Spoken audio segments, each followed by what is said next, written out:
Warahmatullahi wabarakatuh. Nama saya Dewi. Saya ingin bertanya kepada Koh Dondi. Yang ingin saya tanyakan, apa yang menjadi dasar utama atau peristiwa apa yang akhirnya Koh Dondi memutuskan untuk menjadi mu'alaf? Demikianlah pertanyaan saya. Wassalamualaikum warahmatullahi wabarakatuh. Baik, tadi ketika saya memberikan paparan selama kurang lebih 20 menit, saya mengatakan bahwa pondasi daripada sebuah agama itu kan, tapi ternyata tetap di lapangan. Maka saya sampai tahun ini genap 27 tahun saya di lapangan. Maka kiprah saya memang adalah dakwah, memfokuskan diri kepada non muslim dan juga membina mu'alaf dan membantu skill dai dan daiyah untuk di tempat-tempat yang mayoritas adalah non muslim. Boleh podium digeser? Apa? Sebenarnya saya ini sudah menyiapkan satu catatan. Ada 7 fase. Saya mau cerita tentang perjalanan hijrah, tapi rupanya waktu saya ini hanya 20 menit. Jadi saya akan mencoba memperingkas alur penyampaian saya 20 menit saja. Dari mulai dulu saya yakin kepada agama saya karena saya hidup di dalamnya. Saya seorang yang sangat militan dan juga sangat totalitas di dalam agama saya yang dulu. Maka kemudian di fase yang kedua adalah saya mulai gelisah. Ada banyak ayat-ayat yang saya temukan yang tidak bisa saya jelaskan dengan logika saya. Saya coba berdiskusi dengan kaum rohaniwan, tapi tidak ada satupun yang bisa menjawabnya. Maka dalam perjalanan saya untuk memahami, untuk bekerja, untuk beraktivitas di agama saya yang sebelumnya, totalitas saya pendeta 14 tahun. Ada banyak pertanyaan-pertanyaan yang mungkin saya nggak bisa menjawabnya itu secara logika. Sudah berdiskusi tapi pun tidak mendapatkan jawabannya. Maka akhirnya Allah mempertemukan saya dengan Islam. Singkat cerita, Allah mempertemukan saya dengan Islam. Maka ketika saya menjemput hidayah Allah, kalau sekarang bukan lagi menjemput, saya menjawab hidayah Allah, itu lebih tepat. Menjawab hidayah Allah dengan 13 alasan saya masuk Islam. Ada 13 alasan kenapa saya masuk Islam, dan itu merupakan, tapi saya tidak bahas di sini karena itu kajian 2 jam. Tapi cukup saja jamaah tahu semua bahwa ada 13 alasan kenapa saya masuk Islam. Sampai akhirnya atas izin Allah, Allah membuka tabir hidayah, Allah menunjukkan, dan pertama yang saya temukan adalah surat Al-Fatihah. Surat yang selama ini menjadi kendala dalam perjalanan keimanan atau spiritual saya sebelumnya. Ihdinas siratal mustaqim. Bagi saya jalan yang lurus itu adalah dulu agama saya. Ternyata Allah menunjukkan, karena saya paham di sekolah teologi saya juga belajar bahasa Ibrani. Maka bahasa Ibrani dan bahasa Arab itu hampir sama. Artinya kitabnya pun itu dari belakang ke depan. Maka yang saya temukan pertama ketika membuka Al-Quran adalah saya menemukan surat Al-Fatihah. Satu konsep luar biasa tentang siapa itu Tuhan, tentang siapa itu Allah. Maka itu menjadi landasan fondasi saya.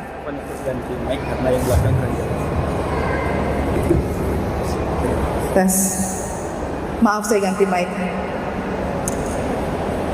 Saya menemukan surat Al-Fatihah, surat yang selama ini ternyata menjadi pergumulan spiritual saya, yang akhirnya atas izin Allah saya menemukan satu konsep yang utuh tentang siapa itu Tuhan. Bapak Ibu, Ustadz dan Ustazah, bolehkah saya bertanya, apa bedanya Islam dan agama yang lain? Adakah yang bisa menjelaskan kepada orang yang bukan Islam, apa bedanya Islam dan apa bedanya dengan agama lain? Itu ditanyakan kepada saya ketika saat ini saya Islam.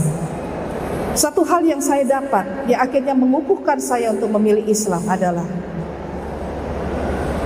semua agama di muka bumi ini mengajarkan tentang kebaikan, mengajarkan tentang menyembah Tuhan. Betul ya? Tapi dalam Islam itu bukan menjadi nomor satu.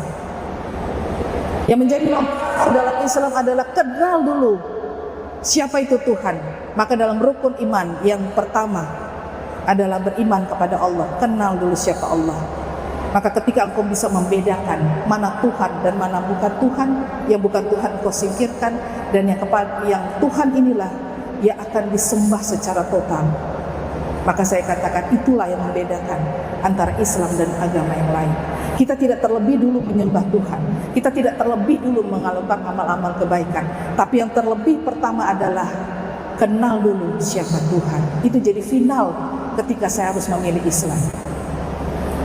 Final kenapa akhirnya saya tanggal 6 Januari 2016 saya mengucapkan 2 kalimat syahadat. Sudah total. Karena apa? Karena bagi Islam, kamu tidak bisa melakukan penyembahan kepada Tuhan kalau kamu tidak kenal siapa itu Tuhan. Kamu tidak akan bisa berbuat amal kebaikan kalau tidak didasarkan atas perintah Tuhan yang benar.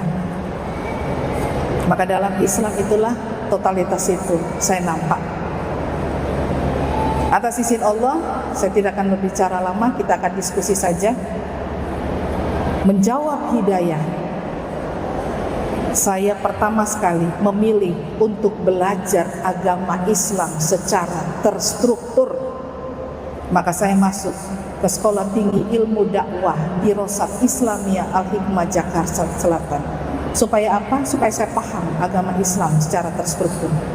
Dan setelah itu mengambil peran dalam kegiatan dakwah yang ternyata puluhan tahun skenario Allah atas hidup saya membentuk saya di lapangan, membuat saya survive, struggle dalam dakwah Islam di lapangan.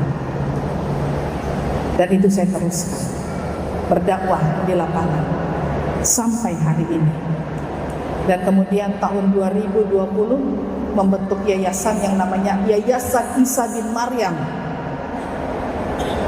Ada beberapa umat Islam bertanya, kenapa Kristenan namanya? Saya katakan mungkin kurang ngaji, karena nama itu hanya ada di dalam Al-Quran, tidak ada di dalam kitab-kitab yang lain. Maka kiprah saya adalah akhirnya berdakwah, menyampaikan Islam, bina mu'alaf, dan juga membantu para da'i dan da'iyah di lapangan untuk mereka bisa membuat pemetaan dakwah. Ada orang yang ketika menerima hidayah, dia bisa, pertama adalah orang terima itu dengan lapang dada, dia langsung menerimanya. Yang kedua, ada orang menerima hidayah tapi kemudian dia takut kehilangan, ada ketakutan di dalam dirinya. Dia takut apa? Takut kehilangan dunia. Yang ketiga, ada orang menerima hidayah tapi karena egonya terlalu besar, maka dia tidak mementingkan hidayah itu. Yang keempat, reaksi orang menerima hidayah, lalu dia katakan, saya masih muda, masih panjang waktu saya, sampai akhirnya hidayah itu pergi dari dia dan dia tidak pernah mendapatkan hidayah. Ada empat tipe orang juga menerima hidayah karena dia belajar, karena dia ingin mendapatkan ilmu. Dari belajarnya kemudian dia mendapatkan hidayah. Jadi mendapatkan hidayah karena ilmu. Yang kedua, ada orang mendapatkan hidayah karena dia mendapatkan ujian-ujian berat.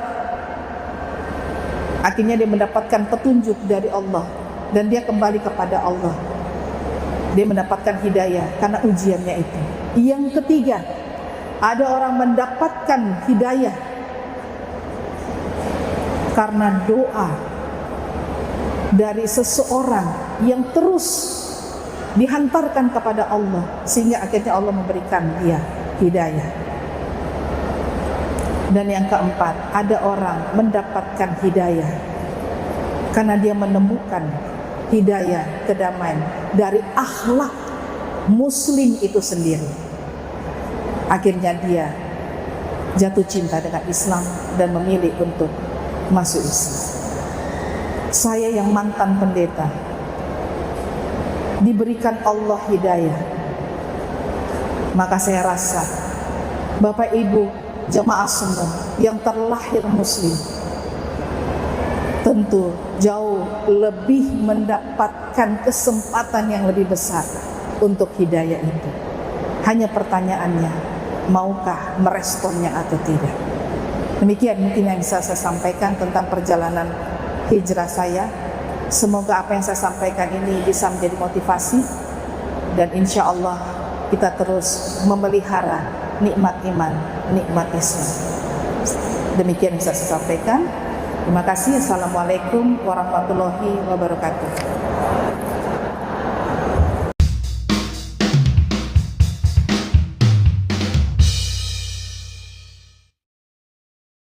Baik, Bapak Ibu, kita lanjutkan kepada pemateri kedua, Koh Dondi Tan, seorang defender of Islam, mu'alaf cerdas, lugas dan tegas, yang luar biasa, melakukan debat-debat dengan siapapun yang siap debat. Hari ini siap debat toh? Siap. Nah, Bapak Ibu siapkan ya pertanyaan atau apapun yang akan dijawab oleh beliau. Baik, dengan waktu kami persilahkan. Silakan Ustaz. Ini aja.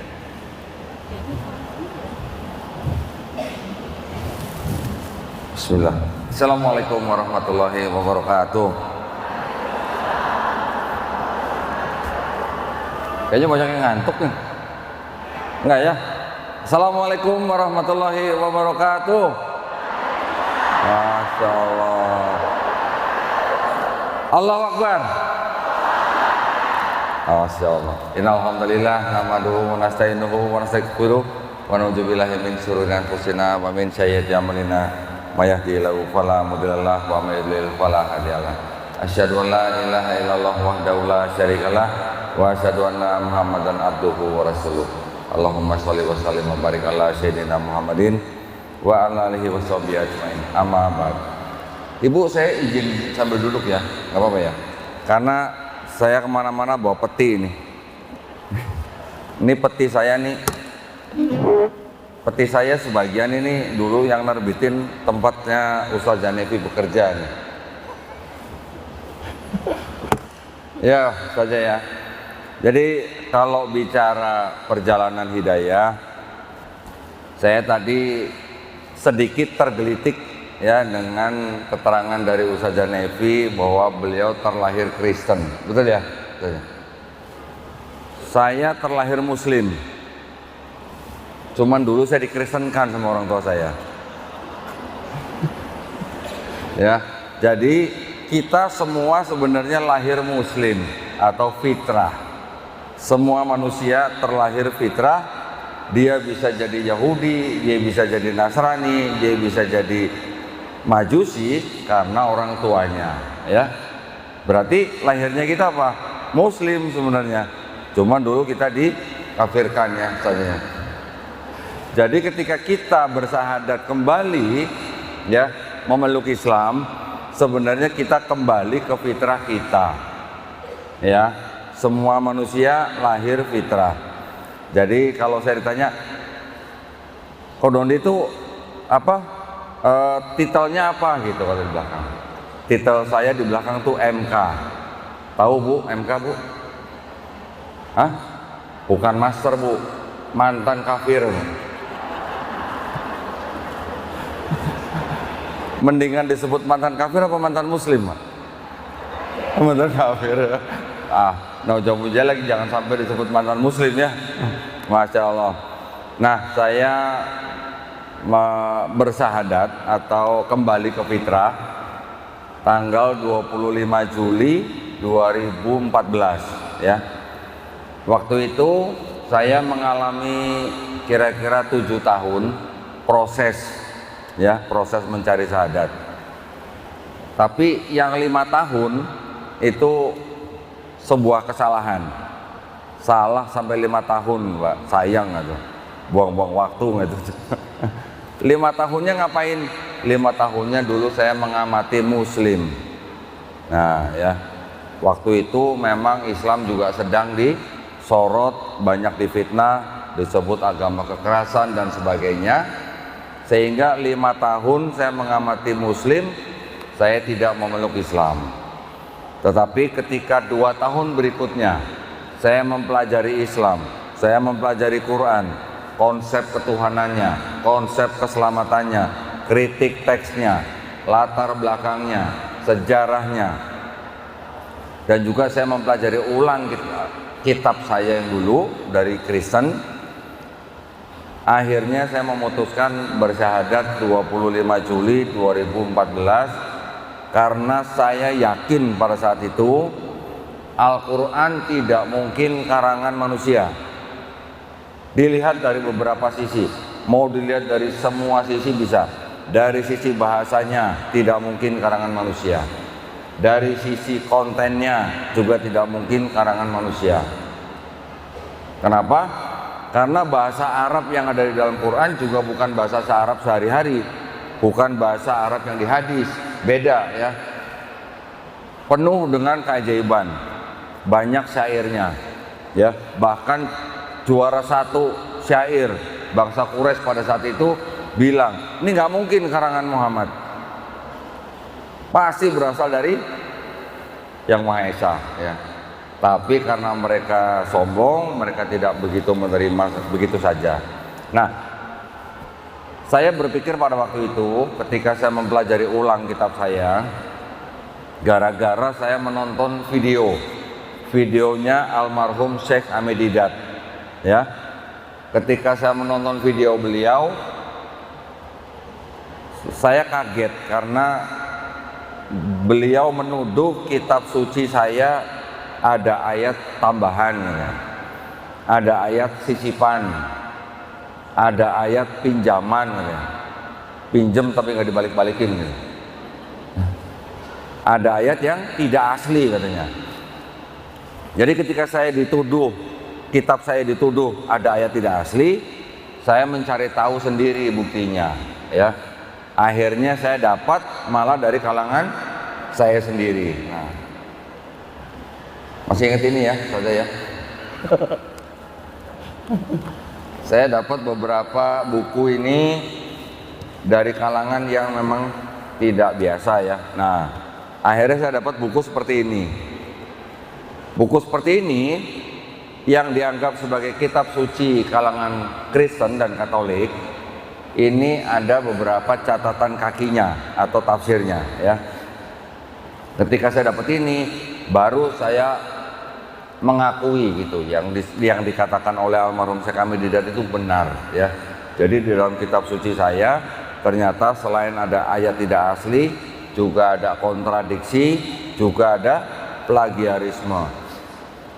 Belakangan setelah saya dalamin lagi, setelah saya bergabung dengan yayasan, setelah saya dalami lagi, belakangan saya baru tahu ada buku yang nulis seorang guru besar yang bisa membuktikan ternyata surat-surat yang ada di dalam kitab suci saya dulu ini adalah saduran-saduran novel dari abad ke-8 dan abad ke-5 sebelum Masehi. Yang ini menceritakan dokumen bahwa surat Markus di dalam kitab Kristen menyadur novel daripada penulis namanya Homer yang menulis tentang Raja Odyssey. Homer hidupnya abad 8 sampai abad ke-7 sebelum Masehi.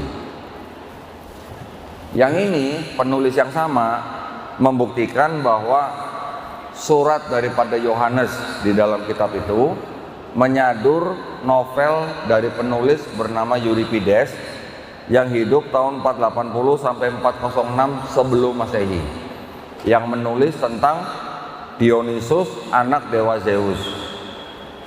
Ada yang tahu Bu dewa Zeus? Ada yang tahu Bu dewa Zeus? Nggak tahu. Kalau Hermes tahu Bu? Tas katanya. Wah, kalau udah denger Hermes bapak-bapak udah takut nih, udah keder nih. Cerita-cerita tentang dewa-dewa ya, dewa Zeus, dewa Hermes, dewa Hercules, dewa Perseus, itu adalah kepercayaan bangsa Yunani. Banyak ditulis kisah-kisahnya, itu ceritanya disadur di dalam kitab Kristen.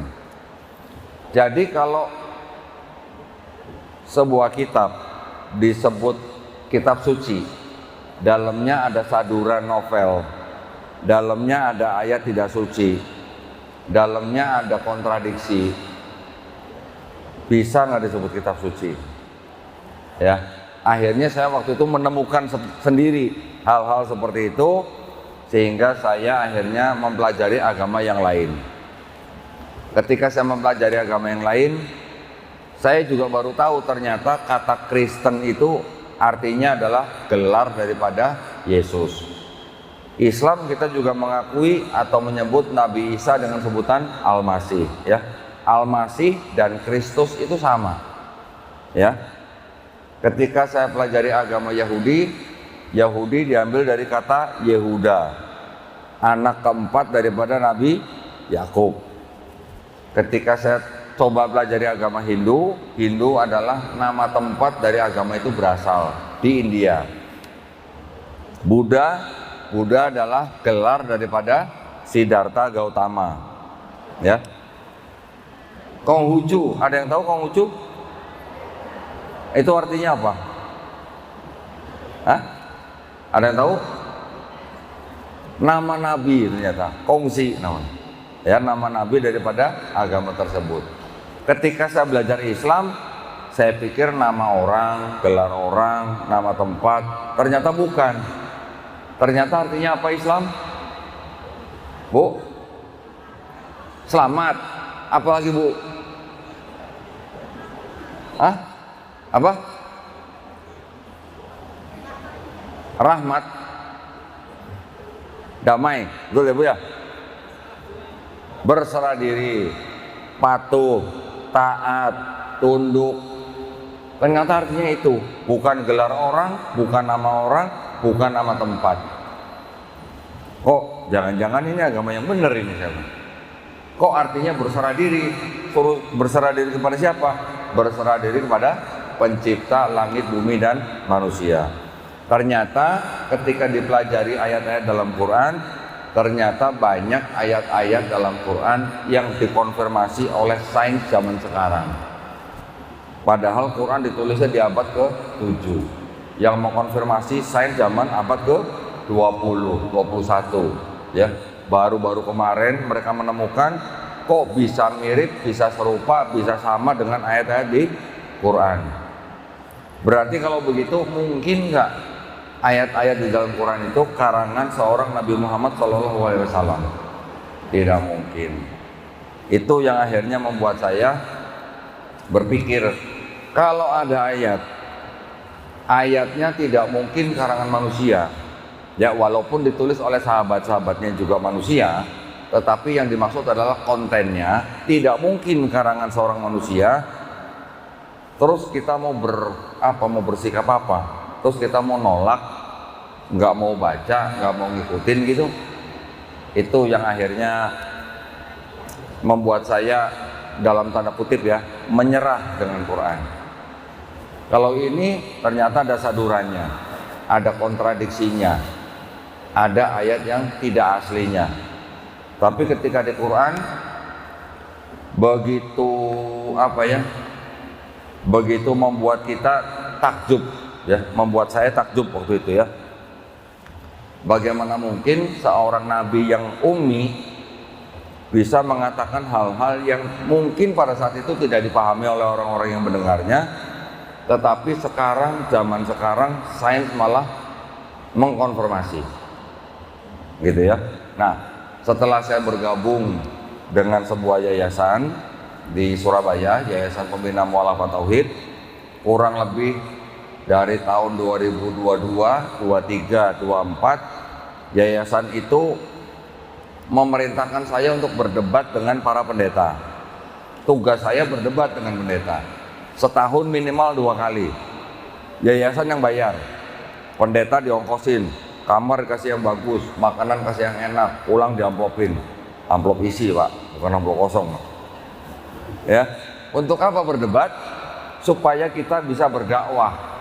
Tapi kita berdebatnya dengan para pendeta itu harus dengan cara-cara yang mengikuti aturan di dalam Quran.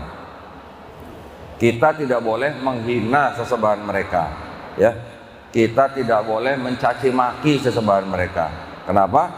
Karena kalau kita melakukan itu, mereka akan mencaci maki Allah Subhanahu wa taala tanpa pengetahuan, ya. Kita juga mencari persamaan, tapi juga kita membicarakan perbedaan dengan cara yang paling baik. Boleh nggak berdebat kalau di Quran, Pak? Boleh nggak Pak? Kita malah diperintahkan berdebat, ya, diperintahkan berdebat, tapi harus dengan cara yang paling baik. Nah, tujuan kita berdebat supaya kita berdakwah, supaya orang Islam yang nonton itu iman dan akidahnya makin kuat, ya. Jadi tidak mudah dimurtadkan. Tapi kalau ada orang Kristen yang nonton, yang mereka mau menjemput hidayah, itu bonus buat kita, ya. Tadi seperti kita dengar bahwa hidayah itu mutlak milik Allah Subhanahu wa taala, ya. Nah, sekarang saya ngomong tadi di sini ada ayat tidak asli, ada ayat tidak otentik gitu ya. Ibu-ibu mungkin di sini ngomong doang, nggak dibacain, nggak dibuktiin gitu ya. Gimana kalau kita buktikan? Boleh Bu? Umi boleh minta tolong bacain? Mau bacain Bu? Tenang Bu, baca ini nggak perlu pakai bismillah Bu, ya saja. Umi kalau bisa bacain supaya ibu-ibu di sini juga yakin ya, apa yang saya ngomong itu ada buktinya. Semua yang saya bilang ada datanya. Ini kitab suci Katolik ya Bun ya. Ini ada tulisan apa Bun di sini?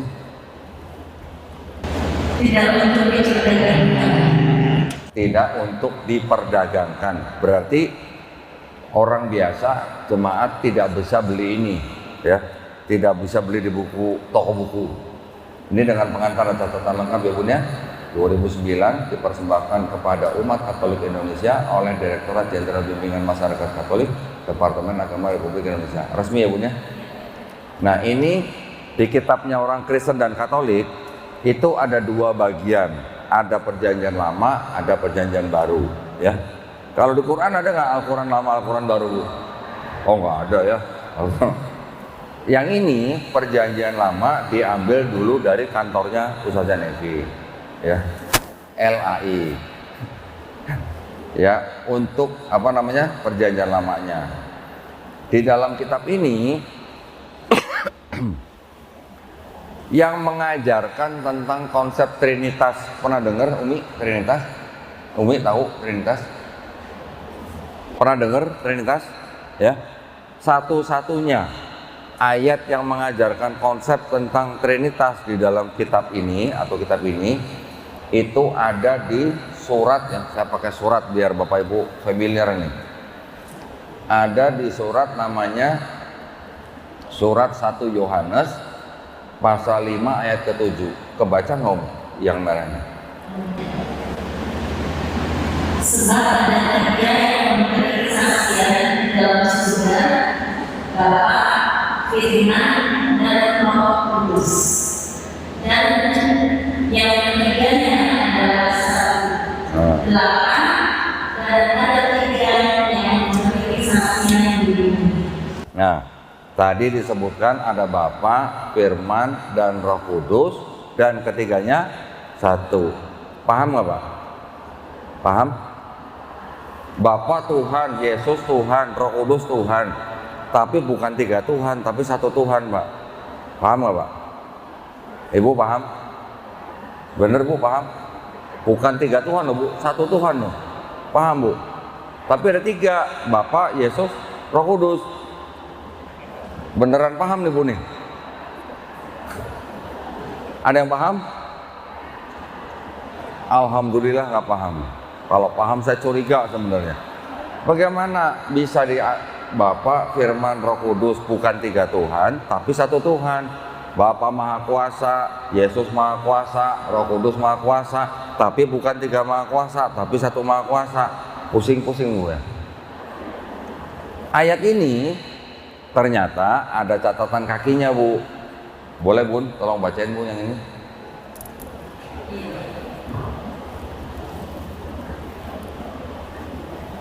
Bagian ayat ini. Dalam naskah Yunani yang paling kuat dan tidak keluar dalam terjemahan kuno, bahwa tidak dalam naskah yang paling baik dari Vulgata. Bagian ini kiranya asli, sebuah catatan di kedalaman, salah satu naskah terjemahan kafir yang kemudian disisihkan ke dalam naskah oleh penyalin dan akhirnya akan disisihkan ke dalam beberapa naskah Yunani. Karenanya bagian ini pasti tidak asli. Pasti tidak asli. Tidak asli, kata lainnya apa, Bu? Nah, Ibu yang ngomong ya, bukan saya. Bagaimana ceritanya kalau sebuah kitab yang disebut kitab suci ada ayat yang tidak asli? Ibu-ibu kalau baca Quran ada catatannya seperti ini. Oh, Quran surat Al-Fatihah ayat ketiga itu pasti tidak asli gitu. Rasanya gimana, Bu? Rasanya gimana coba? Sakitnya tuh di sini ya. Ini kalau ada ayat begini gimana coba? Sudah 20 menit. Jatah saya berapa menit, Bun? Kita banyak yang tanya jawab. Oh, banyak yang tanya jawab. Ya, baik ya. Baik. Jadi Bapak Ibu mudah-mudahan paham ya. Jadi ketika saya memilih sebuah agama dan saya akhirnya menjemput hidayah di dalam Islam, semuanya itu karena menurut saya pondasi daripada sebuah agama itu adalah kitab sucinya. Ya. Kalau kitab sucinya yang saya anut puluhan tahun begini, ada kondisi begini, akhirnya saya pilih yang lain dan kemudian saya menjemput hidayah di dalam Islam. Tapi, nah ini sebelum kita buka sesi tanya jawab ya Bu ya, saya ingin mempersamakan persepsi ini. Buat ibu-ibu, yang bapak-bapak tolong jangan jawab ya Pak. Saya mau ngetes ibu-ibu ya Pak ya, boleh ya? Boleh ya? Buat ibu-ibu, sebagai orang Islam, Islam itu agama yang paling benar atau yang benar? Yang paling benar, angkat tangan, yang paling benar. Wih, banyak. Yang benar? Oh, dikit. Benar nih Bu, yang paling benar. Kalau gitu kita tes bapak-bapak ya Bu ya, gantian ya. Buat bapak-bapak nih, sebagai umat Islam, Islam itu yang paling benar atau yang benar? Yang paling benar sedikit. Yang benar beda ya jawabannya Bu ya. Ibu-ibu, kalau ibu-ibu bilang Islam yang paling benar, berarti ibu-ibu gimana dong dengan ayat inna dina indallahil Islam? Gitu Bu ya. Jadi Islam buat kita orang Islam benar, bukan yang paling benar. Kalau ibu-ibu bilang Islam yang paling benar, berarti ada lain yang benar. Paham ya Bu ya? Harus berani bilang Islam yang benar, yang lain salah. Benar Bu? Agama lain juga berhak bilang agama mereka yang benar, yang lain salah. Tapi kan kita tidak harus berantem, tidak harus bermusuhan. Kita bisa bertoleransi. Kita tetap harus menjaga persatuan negara Republik Indonesia. Gitu ya Bu ya? Bun, silakan tanya jawab.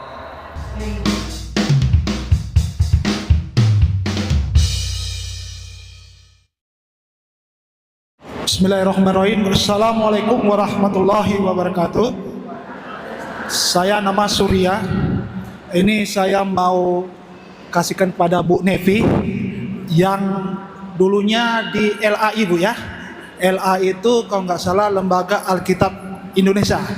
Padahal Alkitab sendiri nama Al-Quran. Itu jadi catatan ya.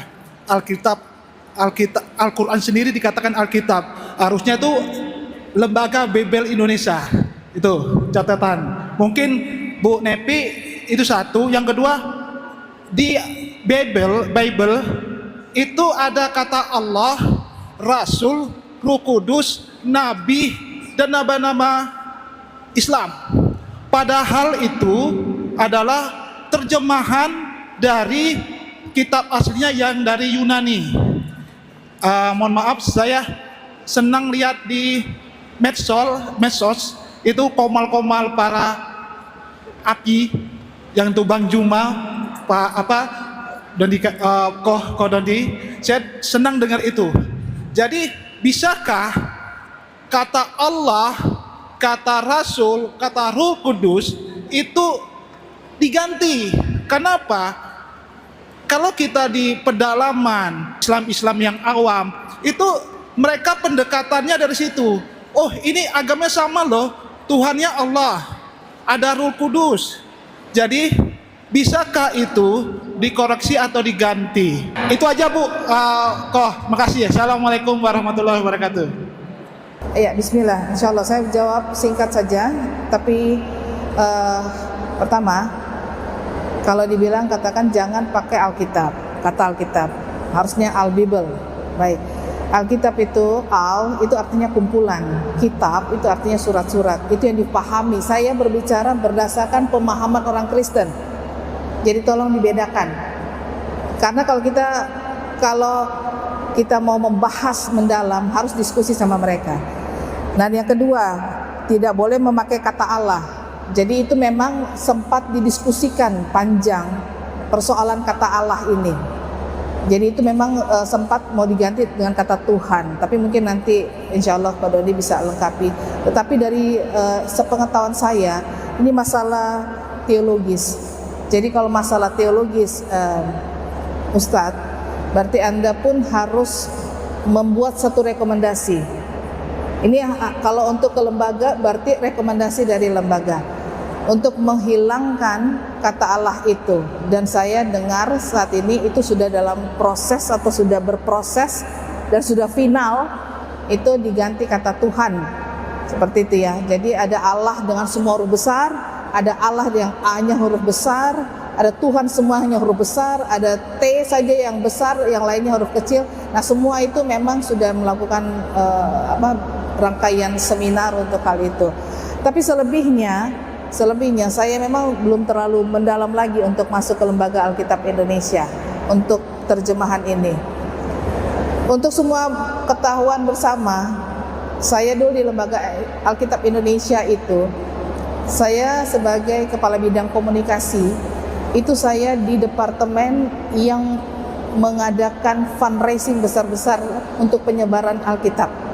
Jadi memang ada divisi lain, divisi penerjemahan. Saya rasa nanti itu yang Pak Dodi sendiri yang menjawab. Itu dari saya dulu. Jadi ini masalah teologis, yang artinya harus ada punya kesepahaman. Kita juga harus paham teologis mereka. Terima kasih. Baik, ya itu udah dijawab. Tolong mic-nya ada lagi nggak ya? Tim media, ada mic lagi nggak buat di sini? Buat di atas. Baik, sekarang dari kalangan Ibu, silakan Bu, sebutkan nama dan pertanyaan ditujukan kepada siapa? Assalamualaikum warahmatullahi wabarakatuh.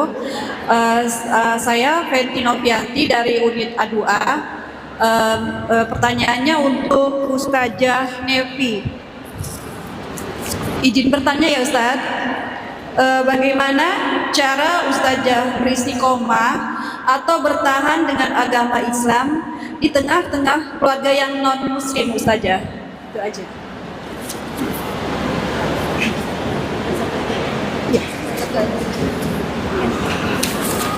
Ya, bismillah, insya Allah saya jawab.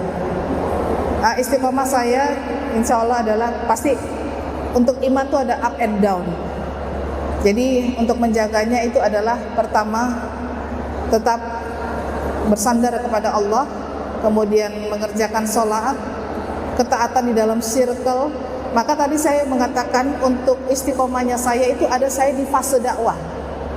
Jadi supaya saya tidak murtad kembali, ya, karena mu'alaf itu masalah terpisah dari keluarga, tidak disupport oleh keluarganya lagi, kemudian dia di Islam, dia seorang diri saja, kemungkinan besar dia bisa murtad lagi. Untuk menjaga keistiqomahan dalam diri saya, tentu pertama bersandar kepada Allah, kedua ketaatan kepadanya dalam rajin membaca Al-Quran, dan kemudian tentunya di bidang dakwah. Jadi saya memelihara circle. Makanya kepada para mu'alaf semua, penting sekali untuk menjaga circle-nya itu, yaitu circle dekat dengan orang-orang yang soleh dan solehah, yang artinya selalu mengkaji ilmu, insya Allah. Seperti itu, Bunda. Baik, terima kasih. Silakan dari Ikhwan. Mohon maaf, pertanyaannya pendek saja, ditujukan kepada siapa? Baik, nama saya Berto. Pertanyaan untuk Koh Dedi sama Ustazah Nevi. Yang pertama, seperti apa pengelolaan organisasi di Nasrani sehingga mereka kelihatan tertata rapi dan bagus? Itu yang pertama. Yang kedua, khusus untuk Koh Dedi, strategi dakwah seperti apa sebaiknya yang harus kita lakukan terhadap kalangan muda muslim sekarang yang banyak di kafe-kafe, pakai jilbab, ngerokok, minum minuman keras sampai dekat subuh. Itu marak. Strategi dakwah apa? Ini untuk Koh Dedi. Untuk Ustazah Nevi, seperti apa progres dakwah Ustazah Nevi kepada orang-orang yang dulu pernah dimurtadkan? Ada progres nggak? Terima kasih. Assalamualaikum warahmatullahi wabarakatuh. Baik, saya dulu jawab ya. Untuk dakwah anak-anak muda yang misalnya pakai hijab diolok-olok, sholat diolok-olok dan sebagainya, kita tetap mendakwakan kepada anak muda kita cara Islam yang diperintahkan begitu, ya sudah begitu. Jangan terpengaruh oleh olok-olok ataupun bulian daripada orang lain. Kalau perlu ganti komunitas, Pak. Kalau ada teman-teman yang mengolok-olok anak-anak kita kita pindahkan ke komunitas yang lain, jangan di komunitas itu lagi. Gitu, Pak. Ya, jadi supaya anak-anak kita tidak down, tidak malu, tidak apa. Cari komunitas yang rajin sholat, cari komunitas yang ikut syariat Islam. Begitu aja, ya. Silakan saja. Ya, bismillah. Untuk kenapa manajemen Kristen itu begitu rapi? Ya, dalam manajemen Kristen itu sangat rapi karena mereka boleh dikatakan dalam upaya kaderisasi itu berprosesnya seperti saya, ya, mohon maaf, saya agent gereja, itu berproses dibina itu dari penyaringannya dari sekolah minggu, remaja, pemuda, dewasa, sampai akhirnya diberikan pembekalan yang bagus sekali untuk mereka yang menyediakan dirinya sebagai seorang penginjil atau agent. Maka manajemen kaderisasi di sinilah yang saya rasa perlu sekali untuk dimaksimalkan. Dai-dai itu untuk menciptakan seperti kader-kader dewan dakwah itu memang perlu manajemen untuk kaderisasi. Yang kedua, mereka selalu, ya, kalau saya lihat ini masalah keuangan. Kenapa sih kok orang Kristen itu gereja kok lebih teratur keuangannya? Jujur, saya harus katakan bahwa di gereja itu selalu di dalam, mungkin Ko Doni masih ingat ya, di awal kebaktian, di pertengahan kebaktian, sampai di closing kebaktian, itu pendeta pasti tidak akan pernah lupa brainstorm, membrainwash juga otak jemaat untuk selalu memberikan persembahan syukur. Dan terakhir ada teologi sukses. Teologi sukses itu adalah orang yang sukses, orang yang mau memberi, orang yang selalu bersyukur, maka dia sukses hidupnya. Nah, ini makanya kenapa manajemen keuangan gereja itu lumayan besar. Selain ada perpuluhan juga, ada pengucapan syukur dan lainnya. Dan yang terlebih lagi, semua orang-orang yang ada di dalam manajemen gereja itu, mereka selain dipersiapkan SDM-nya, mereka juga difasilitasi, dan ketiga mereka diberikan dana. Jadi ketika misalkan ada bencana turun, ada bencana terjadi, divisi bantuan atau divisi departemen sosial akan turun dengan SDM-nya, kemudian akan turun dengan dananya. dan akan turun dengan semua fasilitasi. Kalau kita baru mau WA, ini ada bencana WA, tapi mereka udah ada dananya, mau dipakai tahun itu atau tidak tetap sudah ada dananya. Mungkin ini yang jadi pembelajaran. Setelah itu bagaimana progres dakwah di tempat yang sudah dimurtadkan. Saya dakwah dan selalu berupaya di satu lokasi dakwah. Saya bukan hanya datang 1-2 kali, tapi saya datang sampai 1,5 tahun atau 2 tahun, sampai ada yang kemudian bersyahadat. Itu mungkin yang bisa saya jawab, sehingga alhamdulillah sudah ada banyak juga, bahkan di Parigi Motong itu selama 1,5 tahun itu sudah ada 1.500 yang syahadat. Dan kemudian saya serahkan kepada dai-dai lokal di sana, seperti itu. Baik, alhamdulillah, barakallah. Silakan Bunda. Assalamualaikum warahmatullahi wabarakatuh. Dan kami tanyakan tadi sudah ada yang bertanya sebelumnya mengenai bagaimana Kristiani itu melembagakan untuk suatu pembinaan di lapangan. Kemudian kami bertanya juga apakah hidayah itu harus dijemput, karena sebetulnya hidayah itu tidak datang begitu saja. Mungkin dari saya. Pertanyaannya untuk siapa, Bu? Pertanyaan untuk Koden. Oh, buat saya. Ya. Tadi yang pertama tentang apa tadi? Organisasi ya? Iya, organisasi bagaimana Kristiani itu bisa begitu maju terus mengajak umat gitu. Jadi mungkin kita perlu optimalkan. Ya, gini Bu, ini menurut perkiraan ya Bu ya, perkiraan saya ya. Kenapa mereka bisa lebih maju? Karena zakatnya 10% Bu. Nah, di Islam zakatnya berapa? 2,5. Itu pun yang memenuhi syarat. Kalau di Kristen Bu, 10%. 10%-nya tiap bulan Bu, bukan tiap tahun. Ya, tiap bulan. Kalau sepersepuluhannya, kalau gaji kita 200.000, perpuluhan 20.000, kecil Bu ya. Tapi kalau udah mulai 2 juta, perpuluhan 200.000. Kalau gaji kita udah 20 juta, 30 juta, udah berapa Bun? 1 orang gitu ya. 1 orang tiap bulan. Saya dulu rajin berperpuluhan, tapi mama saya masuk rumah sakit, saya telat berperpuluhan, langsung ditelepon sama Pak Pendeta, halo Pak Doni sehat? Ya Bu ya, itu satu. Yang kedua tadi hidayah Bu ya. Ibu baca di Quran surat Al-An'am 125. Ketika Allah Subhanahu wa taala mengizinkan orang untuk menerima hidayah atau beriman, Allah akan menjadikan orang itu dadanya lapang untuk belajar Islam. Tetapi ketika Allah mengizinkan orang untuk tersesat, orang itu dadanya akan sesak dan sempit seperti mendaki langit Bu. Jadi orang masuk Islam atau menjemput hidayah itu harus dengan izin Allah Subhanahu wa taala. Bukan izin orang tua, bukan izin pacar, bukan izin suami istri. Izin Allah Subhanahu wa taala. Ya Bu ya. Daun yang kering aja nggak bakal jatuh kalau tanpa izin Allah. Ya apalagi hidayah. Tetapi kalau ibu bilang hidayah itu harus dijemput, itu memang harus jemput Bu. Dijemput dengan izin Allah. Karena manusia diberikan kehendak bebas. Ya Bun ya. Mudah-mudahan menjawab pertanyaan. Terima kasih. Silakan dari Ikhwan, nama dan ditujukan pada siapa? Assalamualaikum warahmatullahi wabarakatuh.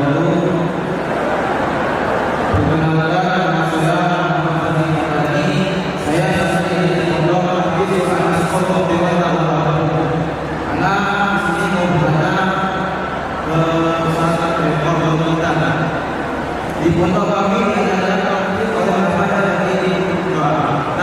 pertanyaannya, kalau di Kristen pelajaran atau teori apa yang membuatkan mereka untuk menyembah Yesus atau percaya kepada Tuhan Allah atau disebut Trinitas?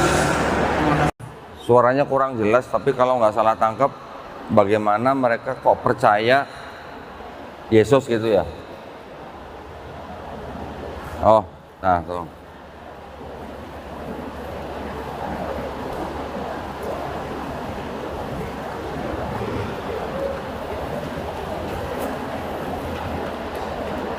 Di pondok diajarkan tauhid oleh aba yang apa nih?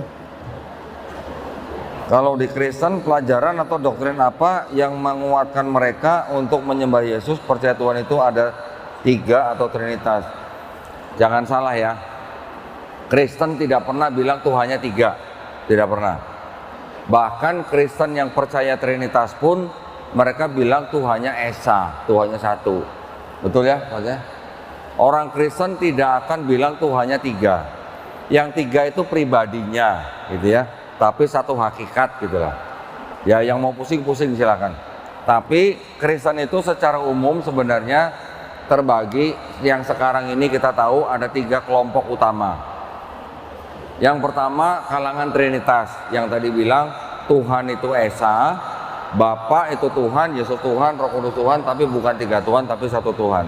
Yang kedua kalangan Unitarian. Unitarian ini tidak menyembah Yesus sebagai Tuhan. Mereka menganggap Yesus tetap anak Tuhan dan ciptaan yang paling mulia, ya, bahkan lebih mulia dari malaikat. Yang ketiga itu Kristen yang oneness namanya. Oneness itu mereka yang mengatakan Bapa itu Yesus, Yesus itu Bapa, satu pribadi, bukan 3 pribadi. Nah, kalau ditanya doktrin apa yang menguatkan mereka untuk menyembah Yesus, percaya Yesus Tuhan, itu mereka punya banyak ayat-ayat yang dipakai untuk menjadi doktrin bahwa Yesus adalah Tuhan. Tetapi ayat-ayat yang mereka pakai itu sebenarnya kontradiksi dengan ayat-ayat yang ada di dalam Perjanjian Lama, ya. Kalau yang tadi saya sebut ayat yang menguatkan doktrin itu di Perjanjian Baru, tapi sebenarnya bertentangan dengan ayat-ayat di Perjanjian Lama. Doktrinnya itu tadi bahwa Yesus itu adalah Tuhan yang turun ke bumi untuk menebus dosa manusia. Ini jawabannya bisa cukup panjang, tapi secara singkat, ajaran ini sebenarnya dipengaruhi oleh Helenismenya Yunani, paganismenya Romawi, dan juga filosofi Platonisme, ya, yang melatar belakangi ajaran seperti itu. Kalau mau jawaban lengkapnya cukup panjang. Silakan dari Ahwat. Assalamualaikum warahmatullahi wabarakatuh. Izin bertanya Ustazah Devi. Ketika seseorang merasa mendapat hidayah, kemudian seseorang tersebut berhijrah dan di perjalanannya seseorang tersebut kembali menjauh dari kebenaran karena tidak istiqomah, apakah hidayah itu bisa datang kembali atau hanya sekali saja? Dan apakah hidayah itu bisa datang berkali-kali pada orang yang sama? Terima kasih. Bisa ulang nggak ya? Boleh ulang yang kertasnya boleh aja. Ulang nggak apa-apa. Boleh ulang lagi coba. Apakah hidayah itu bisa datang kembali atau hanya sekali saja, dan apakah hidayah itu bisa datang berkali-kali pada orang yang sama? Ya, bismillah. Ketika seorang itu mendapatkan petunjuk, taufik dan hidayah dari Allah, maka kemudian dia merespon. Nah, tadi saya katakan kan ada 4 tipe, ada 4 hal cara orang merespon. Ada orang meresponnya langsung dengan lapang dada. Yang kedua, ada yang menunda. Oh, saya belum siap untuk sekarang. Maka dia tunda sampai akhirnya hidayah itu lewat. Dia lupa lagi. Dan kemudian ada yang sulit menerima karena apa? Karena egonya besar. Dia menutup diri dari petunjuk itu. Dan yang keempat, dia takut menerima hidayah itu. Takut apa? Takut kehilangan kenikmatan dunia. Contoh, banyak mu'alaf, dia sudah tahu Islam benar, tapi dia takut untuk memilih Islam. Karena apa? Dia takut kehilangan semua fasilitas yang dia sudah punya saat ini. Bayangkan saya seperti ini, mantan pendeta, hilang semua jabatan, keluarga jauh, dan kemudian fasilitas semua yang saya dapatkan tuh semua hilang, dan saya mulai dari titik nol bahkan minus. Artinya saya jawab ya, Allah akan terus memberikan petunjuknya, taufik dan hidayahnya. Kalau saat itu dia menunda, maka Allah akan kirim lagi sinyal, sehingga nanti mungkin entah yang petunjuk yang keberapa baru dia merespons. Nah itu ada pertanyaan lagi, dia sungguh-sungguh merespons atau nanti dia tidak terlalu sungguh-sungguh merespons. Maka yang kita harapkan dari muslim yang terlahir, yang sudah terlahir muslim, dia terus merespons dengan menjaga ibadahnya dan ketaatannya kepada Allah dan juga membaca Quran. Tapi ketika dia down, maka ada support system keluarga yang mensupportnya. Nah kalau mu'alaf, maka mu'alaf sangat dibutuhkan support system juga, supaya ketika dia sedang down saat merespon hidayah, maka ada orang-orang yang bisa selalu mendorongnya untuk istiqomah. Jadi hidayah itu bisa datang berkali-kali, ya, tergantung kita manusianya yang merespon, dan Allah sangat pengasih dan penyayang untuk itu. Baik, alhamdulillah. Silakan Pak. Waalaikumsalam warahmatullahi wabarakatuh.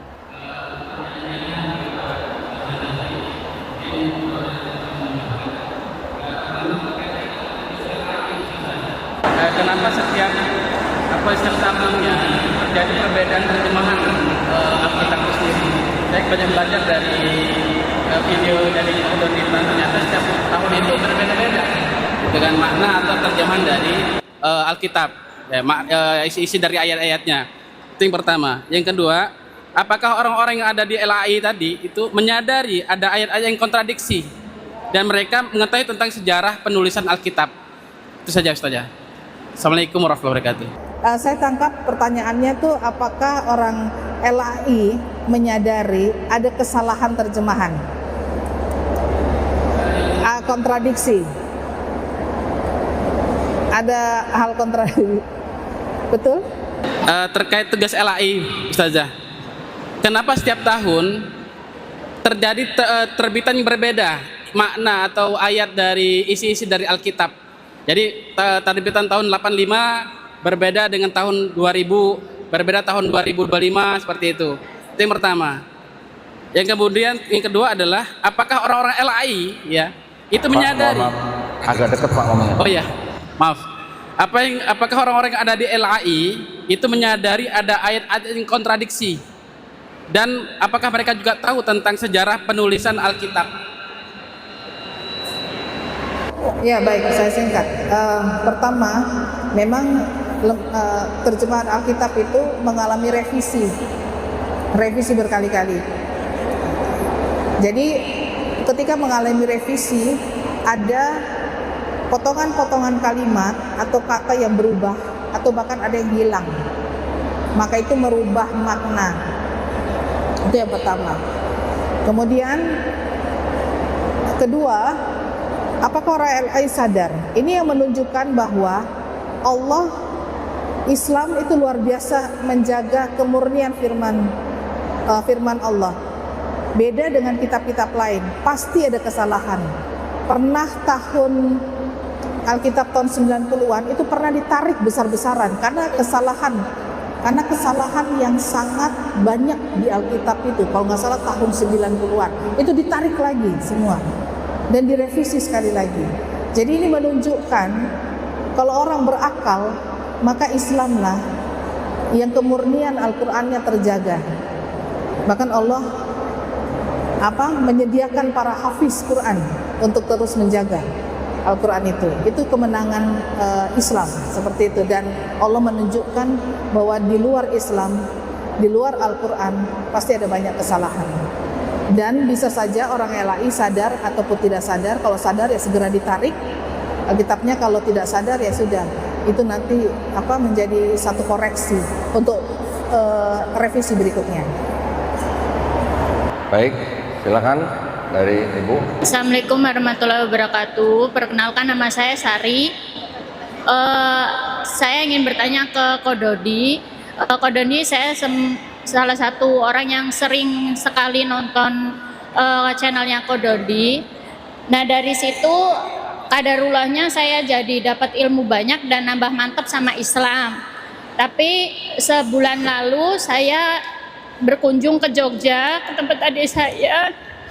Terus adik saya ngaku kalau dia udah keluar dari Islam dan dia sudah tidak meyakini lagi agama Islam.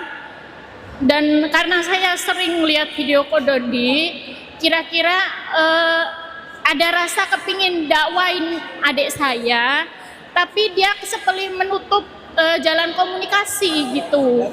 Kira-kira itu gimana ya kok? Apa saya tetap terus dakwain dia, maksudnya dengan ilmu terbatas saya, atau dibiarin aja atau gimana? Kok saya sempat bingung. Tadinya saya selama sebulan itu curhat sama Allah lah, kok dijawab dengan adanya taktik akbar ini. Dan di angan-angan saya, coba ya saya bisa langsung nanya ke Ko Dondi, kok kadarullah Allah denger dan saya bisa langsung nanya gitu. Saya sekarang aja masih gemeter ini, masih ya Allah gitu, maksudnya Allah maha baik, Allahu Akbar, bener gitu tuh. Baik, alhamdulillah. Jadi ketika kita menginginkan seseorang yang kita cintai untuk tetap berislam, yang kita bisa lakukan hanya berikhtiar dan berdoa kepada Allah Subhanahu wa taala. Karena seperti tadi saya bilang, orang itu mau beriman tidak beriman itu hanya butuh izin Allah Subhanahu wa taala, ya. Walaupun kita berikhtiar, kita sudah mengikuti perintah di dalam agama kita bahwa kita sudah menyampaikan walaupun hanya satu ayat. Setelah kita sampaikan walaupun hanya satu ayat, setelah itu urusannya sudah urusan Allah Subhanahu wa taala, bukan urusan kita lagi, ya. Jadi kalau ilmu kita kurang atau mungkin kita tidak bisa meyakinkan, nggak apa-apa, Mbak, jangan merasa putus asa atau rendah diri gitu. Serahkan kepada Allah Subhanahu wa taala. Ya, karena kalau kita memaksa, nanti jatuh-jatuhnya kita malah melanggar perintah Allah. Allah sudah mengatakan, sudah berfirman bahwa hidayah itu mutlak milik Allah Subhanahu wa taala. Nabi kita, nabi saja tidak bisa membuat pamannya masuk Islam. Kita ini siapa gitu. Ya. Jadi yang kita bisa lakukan hanya kita doakan orang yang kita sayangi supaya Allah memberikan hidayah kepada dia. Karena hidayah 100% mutlak milik Allah Subhanahu wa taala, ya. Baik, silakan dari Iwan. Bismillah, Assalamualaikum warahmatullahi wabarakatuh. Perkenalkan, nama saya M. Iqbal Al-Baihaqi. Saya dari Pondok Pesantren Quranic School of Dewan Dakwah Lampung. Ana ingin bertanya kepada Ustazah Nevi. Kata Ustadz saya, kita ini seperti domba-domba tersesat. Maksud dari domba-domba tersesat itu apa ya Ustazah? Sekian, jazakillah khair. Wassalamualaikum warahmatullahi wabarakatuh. Waalaikumsalam warahmatullahi wabarakatuh. Iya, ada di dalam satu kisah di Perjanjian Baru, ya, di kitab atau kita sebut surat Matius dan juga Markus, itu ada sebutan domba-domba yang tersesat. Jadi ada 100 domba, lalu ada satu domba yang hilang tersesat. Nah, itu merupakan satu perumpamaan kepada orang-orang yang di luar Kristen yang kemudian mereka tersesat. Antum tahu saat ini saya dan Ko Dondi, kami adalah domba-domba yang tersesat sekarang, kayak gitu. Jadi itu maksud harafiah, ya, maksudnya maksud perumpamaan tentang orang-orang di luar Kristen, seperti itu. Jadi mereka seringkali disebut domba-domba yang sesat. Nah, pendetanya disebut gembala. Jadi kawanan ini. Nih, saya tambahin. Kalimat atau kata-kata domba-domba yang hilang atau tersesat itu ada di Matius 15 ayat 24. Ketika Yesus mengatakan Yesus diutus hanya untuk domba-domba yang hilang dari bangsa Israel. Perkataan domba-domba yang hilang di situ konteksnya adalah Yesus itu kan juga digambarkan sebagai gembala domba. Jadi dia menggunakan perumpamaan yang dianggap domba-domba yang hilang itu adalah sebenarnya yang dianggap itu adalah bangsa Israel yang berdosa gitu sebenarnya, ya. Contoh, Nabi Muhammad SAW diutus untuk rahmatan lil alamin. Tetapi sebenarnya Quran itu ditujukan kepada siapa? Kepada orang beriman apa kepada orang yang tidak beriman juga? Yang tidak beriman juga kan? Nah, jadi ketika Yesus mengatakan aku diutus hanya untuk domba-domba yang hilang dari bangsa Israel, domba-domba yang hilang ini sebenarnya juga bangsa Israel, tapi yang berdosa gitulah, yang tidak mau mengikuti perintahnya gitulah. Tapi itu sama Kristen dianggap sebagai orang-orang di luar Kristen. Itu sudah ada pergeseran makna. Kristen sendiri sebenarnya bukan bangsa Israel. Ya, yang mendirikan Kristen siapa? Paulus sebenarnya. Yang mendirikan Paulus bukan Yesus. Yang mengikuti Paulus akhirnya jadi orang-orang di luar bangsa Israel. Jadi kalau begitu ketika mereka bilang orang di luar Kristen adalah domba-domba yang hilang, mereka sebenarnya sudah meminjam konteksnya bangsa Israel, tapi tidak cocok buat mereka karena mereka sebenarnya bukan bangsa Israel, gitu ya. Semoga menjawab pertanyaan. Silakan dari. Assalamualaikum warahmatullahi wabarakatuh, Ustazah Nevi dan Koh Dondi. Nama saya Intan Islamia. Saya mendapatkan pertanyaan ini dari teman saya orang Jerman asli, cuman saya kesulitan menjawabnya. Waktu itu beliau bertanya, bagaimana kamu bisa meyakini bahwa Al-Quran itu tidak pernah berubah dari sejak awal dia diturunkan? Tapi saya maksudnya minta bantuan Koh Dendi dan Ustazah Nevi menjelaskan dari sudut pandang non-Islam, karena kalau sebagai Islam kan saya percaya. Demikian, terima kasih. Assalamualaikum warahmatullahi wabarakatuh. Baik, mungkin bisa menjawab ke temennya. Kalau dia dari Jerman ke Inggris sebenarnya nggak jauh ya. Suruh jalan-jalan ke Inggris, suruh ke Universitas Birmingham kalau nggak salah, ya, ke Universitas Birmingham. Di Universitas Birmingham itu ada manuskrip Quran yang disimpan di universitas itu dan sudah pernah diuji karbon. Diuji karbon, ternyata manuskrip itu ditulis kira-kira pada abad ke-7. Jaraknya dengan Nabi Muhammad SAW tidak lebih dari 45 tahun. Ya, berarti yang nulis kemungkinan besar pernah ketemu Nabi, pernah jalan-jalan bareng Nabi. Artinya tulisan yang ada di Inggris itu, Birmingham itu, dulu ditulis ketika Nabi masih hidup atau sudah meninggal tapi belum lama gitu. Ya. Dan ini kok suaranya feedback ya. Dan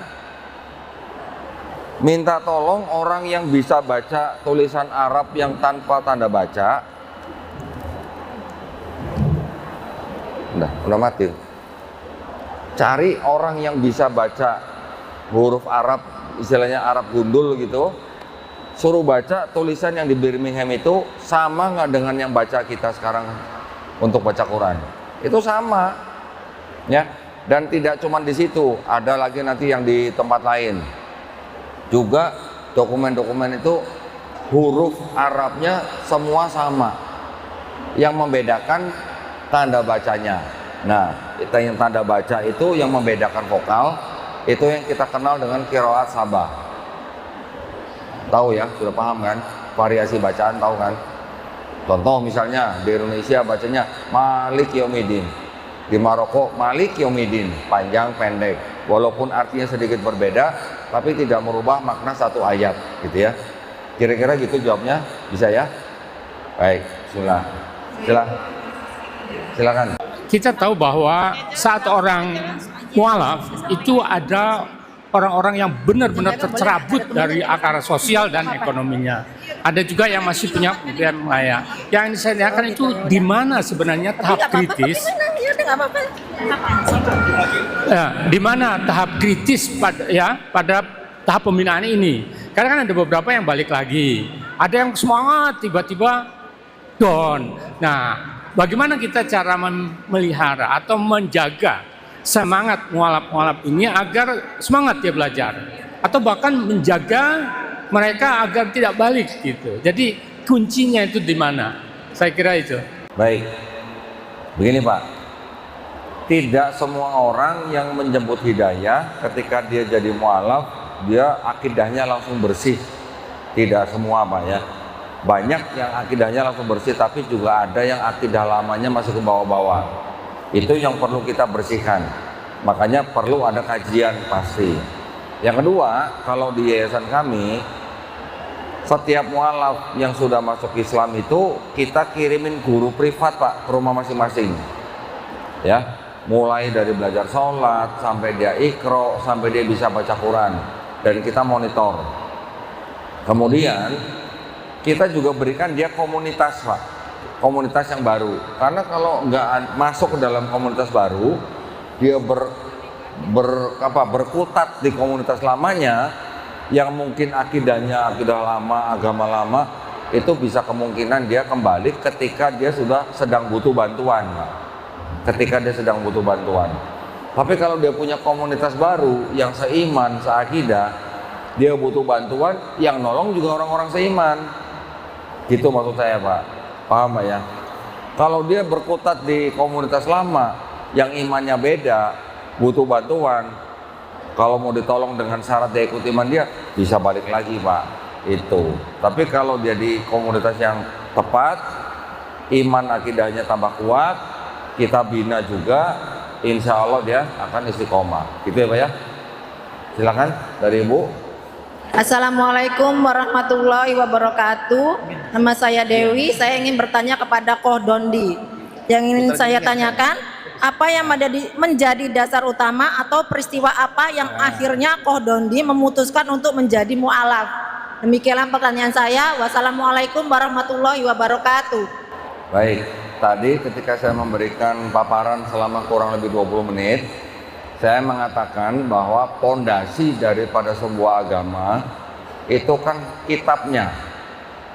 Kalau kitabnya tidak bisa disebut kitab suci karena ada masalah, kontradiksi, tidak asing dan sebagainya, otomatis itu yang menjadikan saya meninggalkan agama saya yang lama.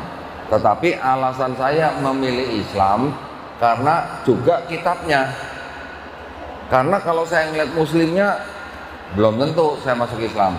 Tapi ketika saya melihat kitabnya, terbukti bahwa Quran bukan karangan seorang manusia, ya sudah. Dan di dalamnya ada petunjuk, ada larangan, ada perintah, di mana di dalam Quran itu kita juga tahu kita berasal dari mana, sekarang kita dunia disuruh apa, dan kita dikasih tahu nanti kalau pulang jalannya kemana. Quran itu seperti itu. Kalau mau dapat surga, jalannya seperti apa? Sudah dijelasin, bertobat, beriman, beramal soleh. Kalau kita baca Quran surat Al-Imran ayat 132 sampai 136, jelas sekali. Orang yang beriman, orang yang beramal soleh, orang yang bertobat, balasannya jannah. Yang mengalir sungai-sungai di bawahnya, gitu ya. Jadi dasarnya dari sebuah agama adalah harusnya kitabnya. Iya, kalau kitabnya bisa dipercaya, bisa diikuti. Tapi kalau tidak bisa dipercaya atau banyak masalah, silakan kalau mau ikuti, tapi saya enggak. Ya Mbak ya. Ada nggak peristiwa khusus gitu, misalnya mimpi atau gimana tidak, gitu? Tidak, saya tidak lalu mimpi-mimpi, enggak. Karena kalau mimpi-mimpi buat saya sangat subjektif, ya. Orang mimpi apa kok kita yang harus percaya, enggak juga. Jadi saya tidak lewat itu, ya, lewat pembelajaran. Ya, karena ilmu. Baik, silakan Pak. Bismillahirrahmanirrahim. Assalamualaikum warahmatullahi wabarakatuh. Perkenalkan, nama saya Nur Sahid, darah saya dari Al-Kausar. Saya mengajukan dua pertanyaan, satu untuk Koh Dondi dan satunya untuk Ustazah Levi. Untuk Koh Dondi, Bible itu kan sumbernya dari kitabnya Bani Israel, tanah. Saya pernah mendengar, kalau tidak salah, ada seorang ustadz yang merupakan mantan pendeta juga, menyatakan bahwa dalam tanah itu ada kalimat Muhammad atau Mahmadim gitu, kalau tidak salah. Apakah itu benar gitu? Kalau memang di dalam tanah itu terdapat satu nama, yaitu nama Nabi Muhammad. Kalau memang benar, kenapa nama itu tidak sampai kepada Bible atau perjanjian baru? Seperti itu Koh Dondi. Kemudian untuk Ustazah Levi, berdasarkan tadi yang disampaikan oleh Koh Dondi itu Bible tadi itu tidak diperjualbelikan, atau kata lainnya bahwa Bible itu hanya digunakan untuk pemangku agama, tidak diperjualbelikan tidak untuk umat pada umumnya. Pertanyaan saya, sebagai Ustazah Levi sebagai seorang penginjil, sebagai seorang gembala, apakah di dalam ajaran kekristenan itu ada hal yang disembunyikan oleh gereja yang tidak untuk disampaikan kepada umat Kristen? Seperti itu. Terima kasih. Assalamualaikum warahmatullahi wabarakatuh. Baik, yang ditanya Mas ini adanya di dalam Kidung Agung pasal 5 ayat 16. Dulu ketika saya mempelajari ulang kitab saya dan juga mempelajari Islam dan juga sudah bersahadat, dulu saya menggebu-gebu, saya harus bisa buktikan ada nubuat untuk Nabi Muhammad SAW di dalam kitabnya Kristen dulu. Tapi ketika belakangan saya sudah belajar Quran secara menyeluruh, secara konteks gitu ya. Kalau kita baca Quran di Quran surat Al-A'raf ayat 157, di situ dikatakan kan mereka beriman kepada nabi yang ummi yang namanya tertulis di dalam Taurat dan Injil, kan gitu. Teman-teman Islam banyak yang klaim bahwa di dalam kitabnya orang Yahudi, di dalam Kidung Agung pasal 5 ayat 16 itu ada kata Mahamadim, gitu kan.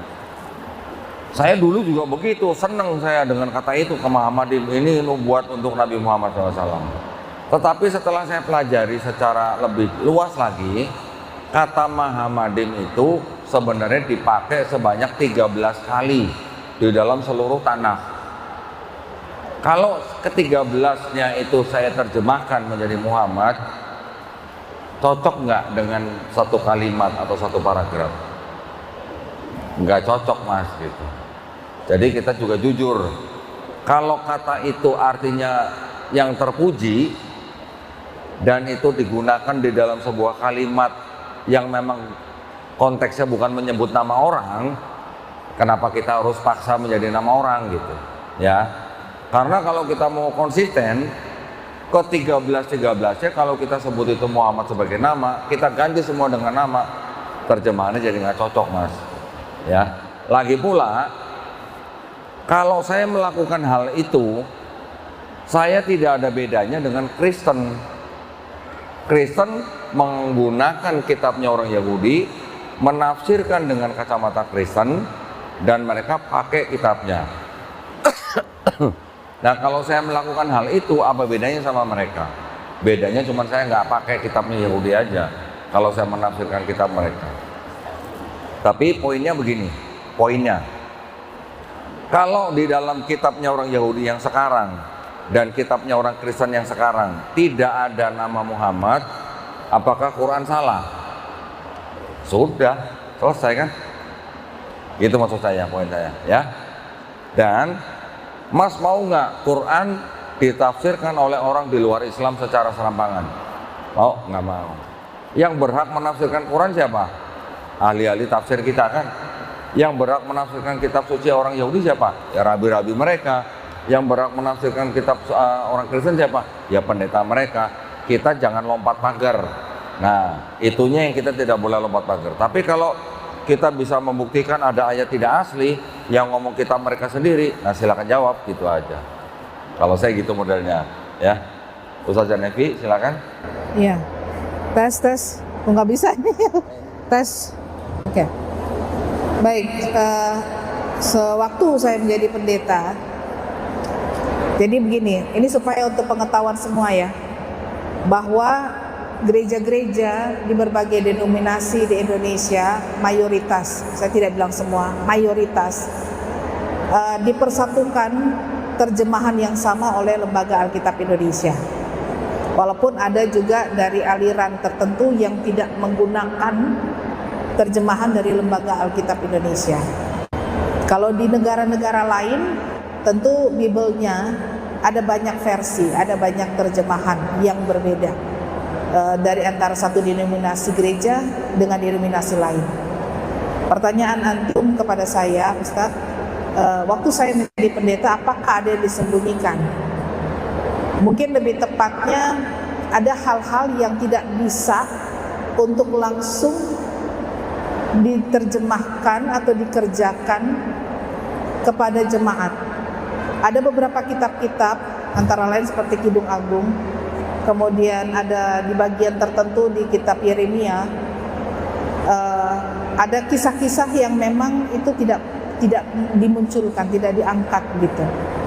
Karena ada hal-hal yang berbau kurang pantas, kayak ada pornografi gitu, ceritanya, kisahnya seperti itu. Jadi sebagai pendeta pun kita juga diberikan ada, kalau di gereja itu ada almanak 1 tahun. Itu biasanya sudah ditetapkan oleh persekutuan gereja-gereja di Indonesia. Kalau Protestan, kalau Katolik wali gereja sudah menetapkan dalam 1 tahun itu tema-tema yang diangkat beserta dengan kitab-kitabnya yang menjadi rujukan. Jadi ada berbagai kisah di dalam Alkitab yang memang tidak akan, atau jarang sekali, dan bagi saya tidak pernah mungkin ya diangkat seperti itu. Jadi itu adalah jadi PR seperti itu. Kalau di Islam kita semua kitab dibedah kan, semua surat dibedah seperti itu. Dan lagi di Kristen itu ada banyak terjemahan.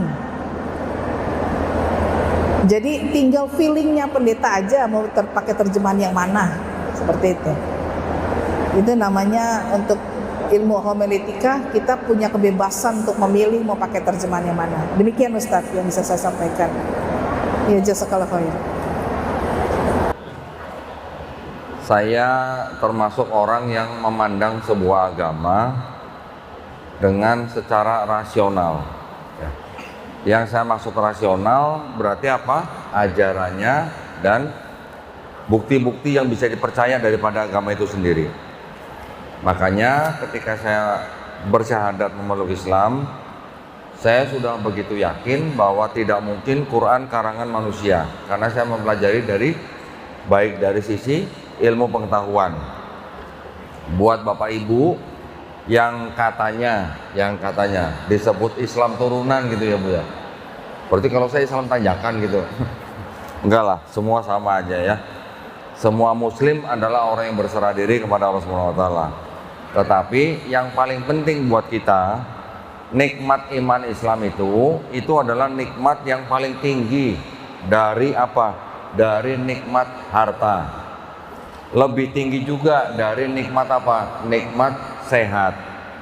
Lebih tinggi juga dari nikmat apa? Nikmat punya anak soleh. Jadi nikmat iman Islam adalah nikmat yang paling tinggi dibandingkan 3 nikmat yang tadi saya sebutkan. Ya, maka dari itu kita harus jaga, kita harus pegang seerat-eratnya, jangan sampai lepas. Apalagi kalau lepasnya cuma gara-gara sembako, sedih bener ya. Cuman sembako aja gitu ya.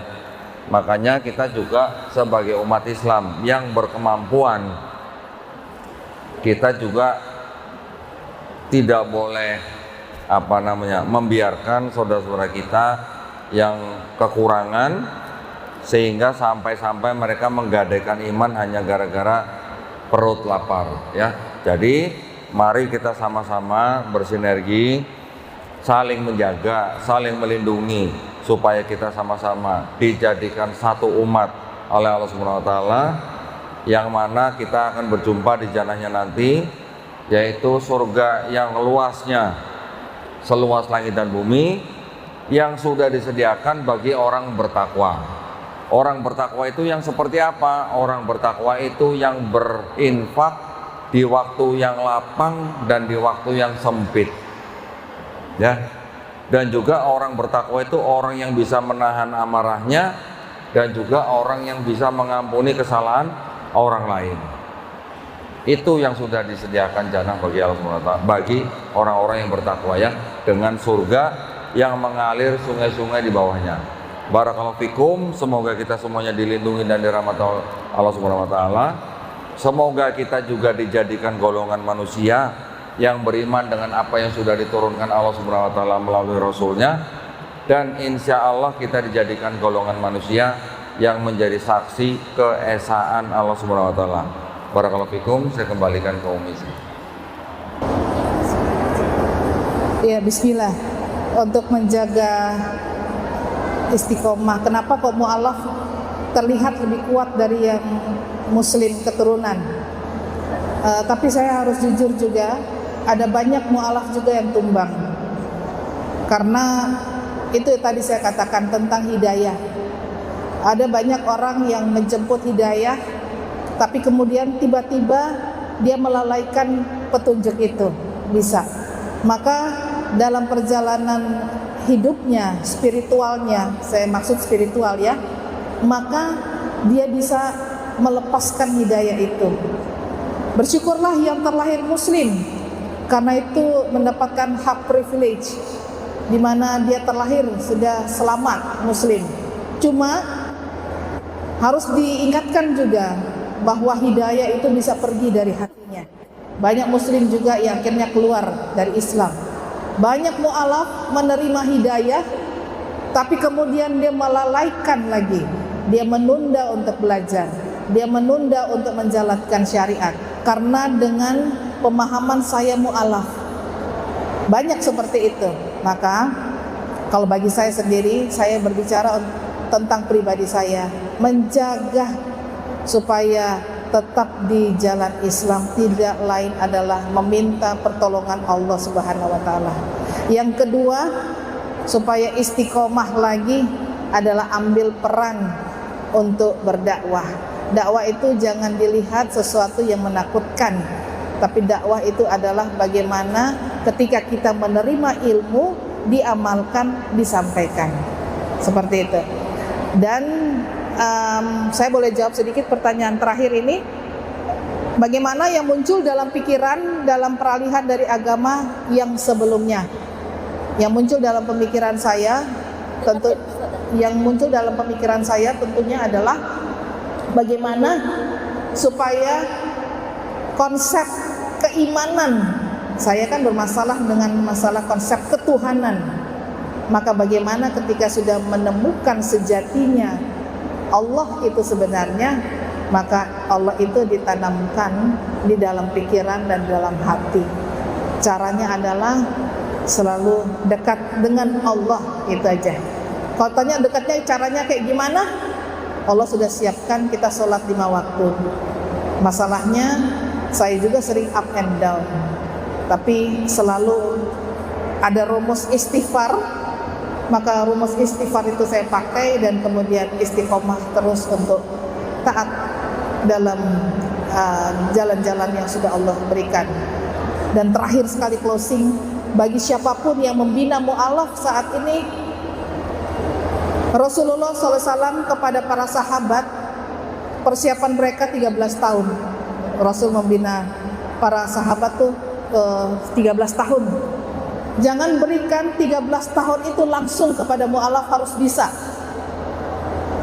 Saya pernah juga dibimbing seperti itu, dan akhirnya banyak mu'alaf yang muntah. Artinya muntah dalam arti ini gak sanggup untuk terima itu. Maka mu'alaf secara biologis usianya tua, tapi secara usia spiritual dia masih seperti bayi. Maka perlakukan dia sebagaimana perkembangan spiritualitasnya itu seperti perkembangan usia biologis.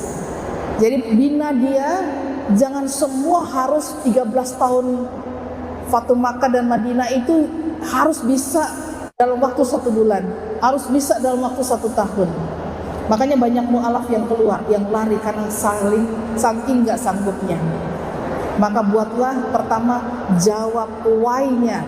Kenapa muslim harus sholat? Kenapa muslim harus puasa Ramadan?